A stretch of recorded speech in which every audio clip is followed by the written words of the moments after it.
Sabah alheri popote ulipo mpenzi mtazamaji wa Mitindo ya Kipwani. Ni siku nyingine tena tunakutana katika kipindi kipendacho Mitindo ya Kipwani, kipindi kinachokuza utamaduni wa Kipwani. Leo mpenzi mtazamaji, kutakuwa na mengi ambayo nimekupangia. Basi leo tutakuwa tunajadili kuhusiana na nyimbo za watoto. Umezoea kuona nyimbo za taarab, chakacha, nyimbo za watu wazima, lakini leo tutakuwa tunazamia swala zima la nyimbo za watoto. Niko na mtaalamu ambaye ni mtunzi wa nyimbo za watoto. Yeye ni mhadhiri na vile vile yeye ni mwandishi wa kadhi za fasihi. Si mwingine bali ni Daktari Babusa, ambaye atakuwa anazungumzia kuhusiana na safari yake ya uandishi wa nyimbo. Alianzia wapi muziki na ni kwa sababu gani aliona afanye huduma ya watoto. Mpenzi mtazamaji, naomba tukaingie moja kwa moja katika mahojiano.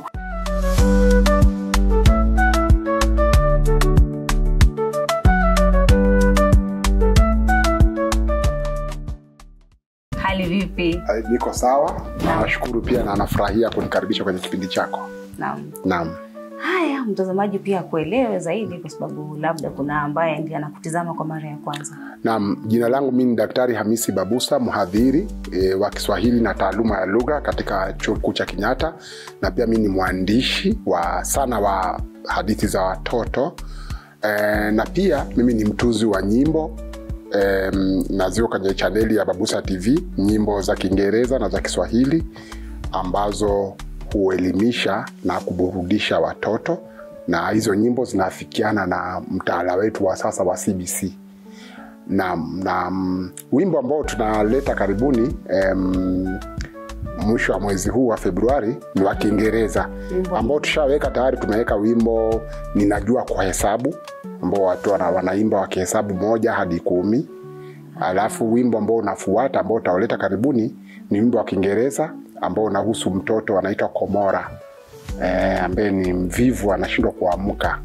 Wenzake wameenda pale wakawa wanamwimbia amke ili ajitayarishe waende shule pamoja. Wenzake walikuwa tayari washavaa sare, wabeba mifuko. Kufika pale wamchukue waende shule, na mkuta bado amelala. Sasa wakamwimbia hadi wakatoka pamoja kwenda naye shule. Ndio wimbo mpya ambao ndio wimbo ambao unakuja karibuni. Ndio ambao unataka uko jikoni kuachia. Uko jikoni unapikwa. Naam. Wimbo wa mtoto mvivu. Ni mtoto mvivu anaitwa Komora. Kwa hivyo unafanya hizi nyimbo kwa lugha zipi? Nafanya kwa Kiingereza pia. Nafanya kwa Kiingereza na Kiswahili. Kwa sababu kumbuka kwamba hapa Kenya watoto wanajifunza Kiingereza na pia Kiswahili, na lengo kuu ni watoto waone nyimbo ambazo zinaimbwa na Waafrika katika utamaduni wa Kiafrika na watoto wa Kiafrika katika mazingira ya Kiafrika. Unajua wamezoea kuangalia sana nyimbo za Waingereza, mazingira ya Kiingereza, mazingira kama ya barafu, hawajui ni mazingira gani. Watoto wenyewe vile hizi ni nyimbo ambazo watoto wetu wanaweza kujihusisha nazo kwa sababu wanaona ni wenzao wamefanana nao wanaimba. Asili ya nyimbo hizi ni ipi? Kwa sababu nyimbo za watoto nasikia ni kama labda zilianza tangu jadi. Na utanzu wa nyimbo za watoto huko kutoka jadi. Kuna zile nyimbo ambazo ni za jamii, ambazo zipo tu za watoto, kwa mfano Mabata, Madogodogo, Ngo, Goigoi na kadha. Zipo nyingi. Ukuti zile watoto wadogo wanacheza, zipo ambazo ni za jamii katika Uswahilini kule. Alafu nyingine ambazo nyingi nimetunga ambazo zinaleta mafunzo ama zina lengo fulani, kama ni kutumbuiza tu watoto wafanye mazoezi ya viungo, wasakate ngoma, wasafanye unajua watoto wanatakana wawe na nguvu, wanakuwa misuli yao nafasi. Kuna ile nyimbo tu unaweka pale, wanaruka, wanafanya mazoezi ya viungo ili viungo vyao viwe na nguvu na waendelee kukua vizuri, wawe na afya nzuri. Kwa hivyo nyimbo zipo nyingi tu, tuseme ni utanzu wa zamani, si utanzu wa sasa. Kuna zile nyimbo ambazo nimesema za jamii ambazo zipo tu zinaimbwa, na kadhaa nimechukua pia zio kwenye mtandao wangu Babusa TV. Lakini nyingi nimetunga mwenyewe kulingana na malengo fulani. Nyingi umetunga na nyingi pia ni za asili ya zamani, nyingi ni za kizamani. Naam. Kuna nyimbo nyingi ambazo nimeona ambazo pia kuna wimbo ambao niliupenda sana, wimbo wa watoto ambao walifanya matumbuizo mazuri sana kwenye tamasha za kitamaduni za Chuo Kikuu cha Kenyatta. Wimbo wa jamii za Kenya. Huo wimbo niliutunga ili kufundisha watoto wajue kuwa Kenya ina jamii mbalimbali. Inaondoa, unajua kuna hii taasubi yetu ya sahihi ukabila, sijui umekabila umetoka wapi. Hasa ile wanapendana wote, wanajuana kabila jamii mbalimbali nchini Kenya mahali zinapoishi na mambo ambayo yanavutia watalii kwenye hizo jamii na chakula chao cha kienyeji, alafu na mtindo wao wa kuchapa ngoma. Hasa huo wimbo unaitwa wimbo wa jamii za Kenya uko pale Babusa TV YouTube. Msikilizaji wako kama yuko hapa, mtazamaji wako anaweza kwenda pale, ama sijui utawachezea pia tutawachezea pia moja kwa moja. Sawa. Alafu wanaweza ingia kwenye YouTube Babusa TV. Naam, asante. Sasa hizo nyimbo watoto wana dance vizuri, wanaimba vizuri. Nini kilichokusukuma kwenye kule kuandika, na pia ni jinsi gani unamudu kuwafunza wale watoto mpaka unajua kazi ya watoto ni ngumu. Naam, ni kweli. Naam. Unamudu vipi kuwafunza hadi wakaelewa na wakafanya jinsi walivyofanya matumbuizo ya kusisimua? Naam, lengo kuu hasa nilikwambia ni kwa sababu ya kuweka nyimbo za Kiafrika kwanza, za kuelimisha za Kiafrika ambazo watoto wetu wajihusishe nazo na wao wanaelewa katika mazingira ambayo wanaelewa. Hasa nilipoanza hiyo Babusa TV nilianza na watoto wangu kwanza mwanzo. Na nikawa nachora vikaragosi, watoto wangu wanaimba.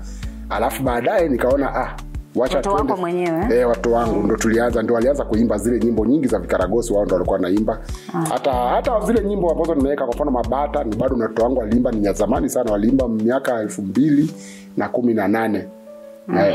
Alafu hata Mabata, hata ule wimbo Chimcholole Chemcho, hizo nyimbo ambazo ziliimbwa kitambo na watoto wangu. Hasa baadaye ndio nilipoona vikaragosi, unajua nilikuwa natumia hela nyingi na natumia hela zangu mfukoni, kidogo hela zikapungua, ndipo nikaamua sasa kwenda kutumia watoto wenyewe. Na bado nikaanza na watoto wangu bado.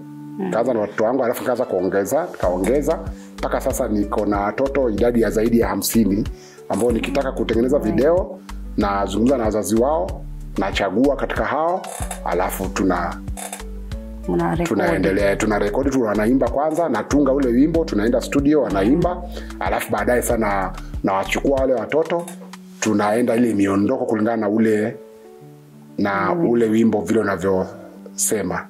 Kama ni kuogelea, wale Mabata tulienda pale kwenye bwawa la kuogelea na wakaogelea na Mabata yao na sanamu za Mabata kwenye bwawa la kuogelea. Wimbo wa Mabata. Upo kabisa, wameogelea, wanaonyesha vitendo kwenye Mabata madogo huko pale, na wamechukua Mabata, sanamu za Mabata, na wanaogelea nazo wakicheza wakirukaruka. Nilichukua watu wadogo kabisa. Kwa hivyo ndio huo mchakato sasa. Kwanza tunaimba studio, alafu baada hapo na waomba kwa wazazi wao, wanawaleta, tunaanza mazoezi ya kurekodi video. Hata nisharekodi video nyingi hapa KUTV. Cameraman wako hapa mwana pitch huyo Rexi hapa kuna video kadhaa, nafikiri zaidi ya 10 amehusika pakubwa sana yeye mwenyewe. Anajua. Kuna wadhamini wote ambao wanakusaidia katika maandalizi ya hela za kurekodi? Bado sijapata wadhamini, natumia hela zangu mwenyewe. Sasa ningeomba kama kuna mdhamini pia anirushie kitu, ajitokeze, kwa sababu ni kazi ya kuelimisha watoto. Babusa TV, niko Threads Hamisi Babusa TV. Na pia niko LinkedIn Hamisi Babusa. Swala la nyimbo za watoto ni kitu ambacho ni kipya, kwa sababu ni ubunifu ambao ni wa hali ya juu, kwa sababu mimi mwenyewe binafsi sijaona mwandishi yeyote wa nyimbo ambaye ameamua kufanya nyimbo za watoto. Na akafanya kazi na watoto na kazi kaonekana kama vile unavyofanya. Mwanzo hongera sana. Asante sana. Ni vigezo vipi ambavyo wewe hutumia kwenye kuteua watoto, kwa sababu mtu anaweza sema kwamba mtoto yeyote anaweza akafanya sanaa? Ni nini ambacho wewe huangalia ndio ukajua kwamba huyu mtoto anaweza kuimba ama kucheza? Mara nyingi lazima ili kukaa na watoto muelewane, lazima mwenyewe ujifanye mtoto. Sasa lazima uwe na akili ya kitoto pia. Sasa nikiwa na wao ni ujifanya mtoto, ili unazungumza na wao ndio mnaelewana kwanza. Alafu katika ile kuweza kuteua wale watoto, huwa nawaambia tu wazazi walete watoto wote. Mara nyingi wazazi wao ni wafanyikazi wa chuo kikuu cha Kenyatta wengi. Kwa hivyo nawapigia simu, nawaambia haya, nina video ama nina nyimbo, nataka katika kuimba nina watoto ambao najua wana sauti. Kuna wajua kuimba ni tofauti. Hasa wale ambao wanajua kuimba mara nyingi nachukua kama watoto 6 hivi, na wateua mwenyewe kwa sababu nishafanyia mazoezi ya sauti, najua yule ambaye anajua kuimba. Sasa naenda nao studio. Kwa video inategemea ile miondoko ya hiyo video. Kuna ile miondoko rahisi ambao hata wale wadogo kabisa wanaweza, kama ile wimbo wa Mabata ama hii ambayo nimeweka Chimcholole Chemcho, na hii ninajua kwa hesabu. Hizo hata wadogo utaona wako pale. Alafu kuna nyingine ambazo zinahitaji wakubwa, kama ni kusakata, kama ule wimbo tucheze pamoja. Utakuta ni wale wakubwa, wadogo walikuwa tu mmoja pale ambaye amemudu. Kwa hivyo kuna vile vigezo, kuna kuimba, alafu kunaweza kusakata, alafu pia naangalia ujasiri wa mtoto. Kuna wale wana wajasiri, wakiona kamera hawaogopi, wanaimba na wanatazama ile kamera vizuri. Na wengine kidogo wanakuja tunawafunza tu, wanashika. Sababu vile nimekwambia nina idadi ya watoto zaidi ya 50 ambao mara nyingi nashirikiana na wazazi wananiletea, alafu tunafanya mambo pamoja kila wakati tukirekodi video mpya. Kama sasa tunataka kutengeneza video za likizo za Aprili, tunaanza kustayarisha mapema sasa hivi, ambazo ni za kusakata tu ngoma. Ni kusakata. Kwa hivyo watoto wajipange, mwezi wa 4 wa shule zitakuwa zimefungwa. Zimefungwa wakati. Kwa hivyo ndio kazi mpya ambayo unataka kuachia. Na basi nitawaita, nitazungumza na wazazi wao, watawaleta. Basi tufanye mazoezi kwa mfano kama muda wa wiki moja kabla nimuite Rex na wenzake waje sasa turekodi. Waje umfanye video. Naam. Kwa hivyo huo wimbo ambao unazungumzia kuhusiana na huo wimbo mpya, huu utakuwa unahusu nini haswa? Mtazamaji atarajie nini? Mtu mpenzi wa nyimbo za watoto atarajie? Hizo za kutumbuiza tu, kwa sababu wakati wa likizo watu wako nyumbani. Wajua kuna wakati nafundisha naweka za elimu. Kumbuka hiyo channel nimesema ni ya kuelimisha na kuburudisha.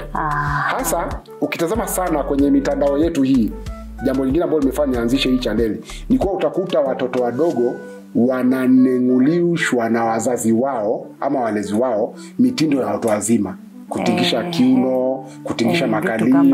Watoto wadogo, hiyo tunaharibu watoto. Mtoto mdogo wacha awe mtoto. Let the kid be a kid. Asitingishe viuno. Wacha mwenyewe kikuu miaka 18 zaidi, akifika chuo kikuu, akitaka kununua mwacha nunua tu, mtu mzima sasa ni mtu mzima anajua kufanya mambo. Lakini mtoto mdogo hasa ndio sababu kanifanya nianzishe kuonyesha kwamba watoto wanaweza kucheza, lakini wakawa na mchezaji wa heshima. Kuna mchezo yao tu wanaweza kucheza vizuri sana mpaka watoe jasho. Kwa mfano ule wimbo tucheze pamoja, ni wimbo ambao nimeweka staili za kudensi 16 za watoto. Na wanacheza kabisa. Na unazipataje? Nimekwambia unajua huwa lazima ujifanye mtoto tu, sababu wanafikiria tu namna watoto watakavyocheza, sasa unakuta tu inakuja pale. Na mtazamaji, ni mazungumzo ya kusisimua na mtaalamu ambaye ni mwandishi wa vitabu na pia mwandishi wa nyimbo. Kwa upande mwingine watu walikuwa hawajamuelewa kwamba Omar Babusa pia ni mwandishi wa nyimbo. Mpenzi mtazamaji, nataka tupate mapumziko. Tutakaporudi tutakuwa tunazamia zaidi kwenye uhondo zaidi. Usibanduke.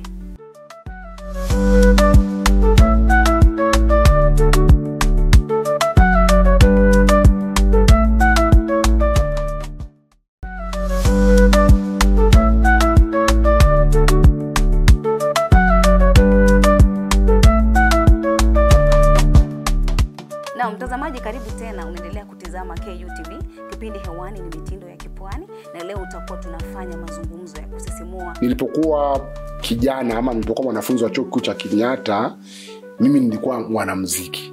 Nilikuwa naimba na bendi, nilikuwa natunga nyimbo, kwa hivyo na nilikuwa pia nasakata. Sasa hivyo ni mkali kwenye wakati huo. Kwa sasa nafundisha watoto. Mimi mwenyewe nakaa kando naangalia watoto wakisakata. Sasa kwa sababu ya hayo mambo nilikuwa kifanya nikiwa kijana, sasa inanisaidia sana katika kuendeleza hiyo chaneli. Kwa sababu wale watoto nakaa nao na wafunza zile staili kama za kudance, tunakaa pamoja na wafundisha, wanashika kabla tuende kurekodi. Kwa hivyo ndio inanisaidia sana yale mambo nilifanya nikiwa kijana. Kwa hivyo kipaji chako ndio kimekusaidia. Kinanisaidia sana. Kipaji ndio kimekusaidia kukuza. Kwa sababu nyimbo, kutunga nyimbo, ukitaka kuwa mtunzi wa nyimbo lazima kwanza uwe mshairi. Sasa utunzi wa nyimbo uko juu ya mshairi. Sasa ukiwa mshairi inakuwa rahisi kutunga nyimbo. Ukiwa wewe si mshairi zinakuia vigumu sana kuoanisha vina, mizani katika nyimbo. Lakini ukiwa mshairi, mimi ni mshairi, hasa inakuwa rahisi ni kusikiza tu ule wimbo, alafu unapachika tu maneno pale na mizani zinaenda vizuri, mdundo, na mnaendelea mbele. Aha. Kwa hivyo kipaji chako kimechangia pakubwa. Naam. Tuseme kwenye muziki ulipokuwa mtoto kabla hujajiunga na chuo kikuu. Hapo mwanzo kidogo uliwahi penda muziki ndo ulipojiunga kwenye chuo ndo ukabaini kwamba naweza kusema mimi nilikuwa katika mazingira ambayo kwanza nilianza na yalikuwa mazingira tu ya muziki. Babangu anapenda nyimbo za kitamaduni za kikwetu na zilikuwa zinachezwa tu nje ya nyumba yetu. Sasa vile nakuwa tu nilikuwa naziona tayari pale, hata kwa najifunza napiga ile ngoma na nilikuwa pia hata mwenyewe nacheza pale ngoma za kikwetu huko nyumbani. Alafu baadaye wapi? Nyumbani asili yako kuna kaunti inaitwa Tana River County. Tana River sasa huko ndio kwetu. Sasa hizo ngoma ni zile ngoma ilikuwa tunaita kitoko, ngoma za Wapokomo. Sasa hizo ndo nilianza nazo. Ngoma za mpaka sasa naweza naweza kusakata tu hiyo kitoko, napenda sana bado. Inaitwa kitoko, napenda sana. Ipo haja ya wewe kufanya wimbo wa kitoko ambao upo pale kwenye nyimbo ile wimbo wa jamii za Kenya uko pale, lakini kivyake yuko pale. Kuna mmoja ameimba kitoko na akacheza pale. Kwa hivyo enda waangalie tu, akisema yeye ni Mpokomo. Ukisikia tu Mpokomo jua ndio huyo. Sasa mtafute ni yupi pale katika wale watoto, utaona huo wimbo huko. Sasa wakati napokuwa ndio nikaingia madrasa kwanza. Madrasa kule tunacheza zile za amuni, pia ni mambo ya muziki bado hayo. Nilikuwa tunatunga mashairi, zile kasida na kupiga matwari. Sasa unaona bado ni muziki tu na ushairi umeungana tu. Alafu nikakuwa katika hayo mazingira mpaka nikafika shule ya upili. Shule ya upili nikiwa kijana sasa pale nilikuwa napenda sana kwenye hizi tamasha za kucheza tu ngoma tu zikipigwa za kawaida. Kwa napenda muziki sana ya Kikongo ile kinapepeka le na wale wa muziki wa zamani. Nilikuwa napenda sana kwenda kusakata tu nikiwa mtoto. Mpaka ikafika wakati nimefika chuo kikuu hapa ndipo nikajiunga na bendi sasa. Nikajikuta alafu pia nikaanza kuingia ile mashindano ya kusakata, ya kwenda kusakata na kupata zawadi. Nakumbuka ya kusakata ngoma ile disco dancing. Nakumbuka nikiwa kijana alikuwa tunaenda mpaka Mombasa, tunashindana, tunapata zawadi, hela na zawadi nyingine na kadhalika. Alafu sasa nikaingia kwa bendi. Sasa nilikuwa napiga na bendi za Wakongo. Bendi ya kwanza ya Kongo nikiwa hapa mwaka wa kwanza, mwanamuziki ni marehemu anaitwa Lesan. Aliimba kama unakumbuka Margaret Magi Songeza na ujua sasa huyo mwanamuziki nilikuwa kwenye bandi yake mimi. Kwa kipiga sehemu kule za South B. Nilikaa naye kwa muda wa miaka 2 pale. Alafu nikatoka nikaingia bandi nyingine. Hivyo nilikuwa natoka bandi hii naenda hii. Hivyo paka nikamaliza masomo. Na ulikuwa na mudu vipi muziki na masomo wakati ulipokuwa chuo kikuu? Unajua ukiwa mhitaji itabidi unajipanga, kwa sababu sasa nilikuwa na uhaba wa hela. Sasa kule kuimba kule kulikuwa unasaidia kupata hela kwanza za kulipa karo, kusaidia wazazi kulipa karo, na pia kupata hela za matumizi chakula. Nisipoenda kuimba tu basi nitalala njaa chuoni. Sasa ilibidi tu nipange wakati wangu, na mara nyingi kule ilikuwa ni usiku kwa bendi. Sasa mchana nitakuwa chuoni, nikifika usiku tu natoroka naenda. Wenzangu nakumbuka wakinitafuta kwenye chumba changu cha kulala walikuwa hawanipati. Wananiona tu asubuhi nimerudi macho mekundu na naendelea na madarasa kama kawaida. Sasa walikuwa wananiuliza macho yako kwani ni mgonjwa, kwa sababu yalikuwa mekundu tu. Nilikuwa naambia macho yangu si mazuri, kwa sababu wengi hawakujua nafanya nini. Kuna wale walikuwa wanajua na wengine walikuwa hawajui. Nilikuwa nikiimba na bendi na bendi ya kwanza nilikuwa nikiimba nayo, nakumbuka nilikuwa nikiimba na mwanamuziki aitwa Lesan. Ni marehemu hivi sasa. Yule aliimba Margaret Magi Songeza, kama unakumbuka muziki kama huo. Aliimba pia Mwanaamberi version yake sasa niliimba naye. Ukirekodi ulikuwa kwenye hiyo bendi, mlikuwa pamoja? Mimi sikuwa, mimi niliingia wakati ya rekodi tayari. Sasa nakumbuka tulikuwa tunapiga sehemu nyingine huko South B muziki. Mara nyingine tulikuwa tunasafiri tunaalikwa. Sasa nilikuwa naimba, wote walikuwa ni wa Kongo. Mimi peke yangu ndio ambaye si Mkongo, lakini nilikuwa naimba tu hiyo muziki ya Kikongo. Talanta, kipaji. Hata walikuwa kifikiri mwanzo kwa mimi ni Mkongo ambaye nimejifanya Mkenya. Lakini nikamwambia kwa hapana, mimi napenda tu muziki. Basi tukaendelea hivyo mpaka hela zilikuwa zinasaidia, zile hela katika mambo ya shule, karo na kadhalika, kusaidia wazazi na kadhalika. Hivyo ndio niliendelea nayo. Wazazi wako walikuwa wanachukulia vipi wewe kuwa mwanamuziki na uko shule? Lazima mzazi kutakuwa na utata. Mwanzo sikuambia, nilikuwa na nyamaza tu. Alafu baadaye ndio nikaona wacha niwaeleze tu ukweli. Nikawaelezea. Mwanzo nilinyamaza kwanza, alafu baadaye nikawaambia kwamba hasa nafanya hii shughuli inanisaidia kupata hela kidogo, kwa sababu hela hata walijua hela ni nyembamba. Sasa naambia lazima niongeze ndio nipate hela. Naam. Kwa hivyo hawakuwa na shida. Walinyamaza tu, walisema tu bora nisikiuke mambo ya kidini, kwa sababu walikuwa watu wa dini sana. So niliambia nifuate dini, nishike dini, hata kama nafanya mambo mengine nihakikishe nifuata dini. Ulimudu vipi? Kwa sababu vijana wengi hapa katika chuo cha Kenyatta pia wengi wanafanya swala wengi wakienda, yani tuseme weekend wanabugia vileo. Wewe ulimudu vipi? Ulikuwa ukinywa vileo mwanzo ndio ukaja ukabadilika kwenye utu uzima? Mimi sinywi. Wakati nilikuwa nafanya shahada ya pili masters, pia niliendelea na muziki bado. Ulikuwa bado unaendelea na nilikuwa naendelea na muziki tu. Alafu nilikuwa napenda sana bado, nilikuwa napenda nyimbo za watoto hata wakati huo, lakini nilikuwa naimba rumba za wazee.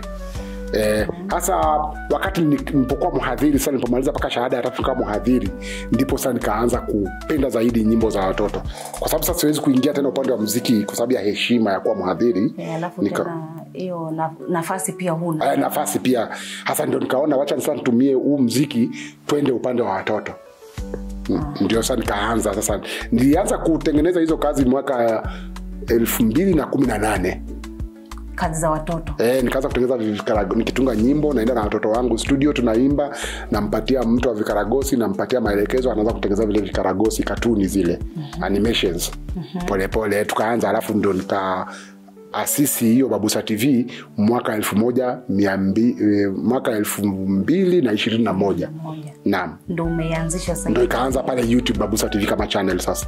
Kaanza pole pole tu, wimbo wa kwanza ni hata nakumbuka mpaka sasa. Kwa hivyo mwaipata faida yoyote kwenye YouTube kupitia kwa ile channel? Kuna hela kidogo. Unajua bado haijashika sana. Na kuna hela 2-3 YouTube wanatuma bado.